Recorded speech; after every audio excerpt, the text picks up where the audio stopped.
கடலூர் மறுவாய் நேரடி நெல் கொள்முதல் நிலையத்தில் பட்டியல் எழுத்தர் பணி நீக்கம் செய்யப்பட்டதை கண்டித்து சக பணியாளர்கள் போராட்டத்தில் ஈடுபட்டுள்ளனர்.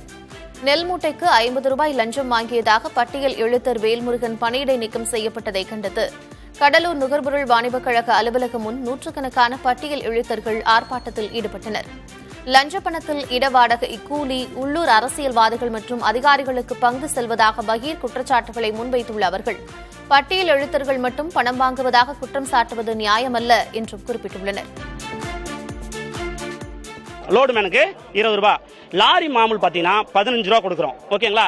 அப்புறம் ஆபீஷியலா பாத்தீங்கன்னா அதிகாரிகளுக்கு மூட்டைக்கு 2 ரூபாய், 1 ரூபாய் இப்படி எல்லாம் நிறைய பேருக்கு ஆபீஷியலா கொடுத்துட்டு இருக்கோம். சோ அதுக்கப்புறம் பாத்தீங்கன்னா சாக்கு சணல் எடுக்கிறதுக்கு ஒரு சாக்குக்கு 3 ரூபாய் செலவாகுது. ஒரு சாக்குக்கு 3 ரூபாய் செலவாகுது. தளவாட பொருள் எடுக்க போனா 11,500 ரூபாய். அந்த முதல் தளவாட பொருள் எடுக்கிறோம் இல்லையா, அதுக்கு 11,500 ரூபாய் செலவாகுது. நெல்லை எடுத்து வந்து கொட்டின உடனே அமைச்சர்கிட்ட போன் அடிக்கிறாங்க. ஏன் இப்ப டிவி கேல இருக்கிற நபர்களே வந்து எங்களுக்கு மூட்டைக்கு 5 ரூபாய் கொடுங்கன்னு சொல்லிட்டு எங்களை கேட்கறாங்க.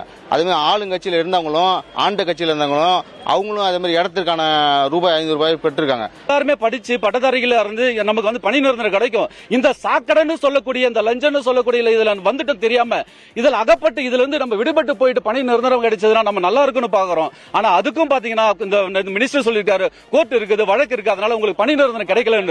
ஆனா இந்த நிர்வாகம் இதையெல்லாம் அவர்கள் செய்து கொடுத்தால் நாங்கள் இந்த பணம் வாங்காமலேயே வேலை செய்ய நாங்கள் தயாராக இருக்கிறோம் என்பதை இதன் மூலமாக தெரிவிச்சுக்கிறோம். அது மட்டும் இல்ல, எங்களுக்கு சம்பளம் 11,500 ரூபாய் கொடுத்துட்டு இருக்காங்க.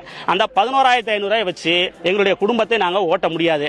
எங்களுக்கு குறைந்தது 25,000 மாதத்திற்கு கொடுத்தால் இந்த நிர்வாகமும் நாங்கள் கேட்டுக்கொண்ட கோரிக்கைகளையும் நிறைவேற்றி தந்தால் நாங்கள் 1 ரூபாய் வாங்காத வேலை செய்ய நாங்கள் அனைவரும் தயாராக இருக்கிறோம் என்பதை இதன் மூலமாக நாங்கள் தெரிவித்துக் கொள்கிறோம்.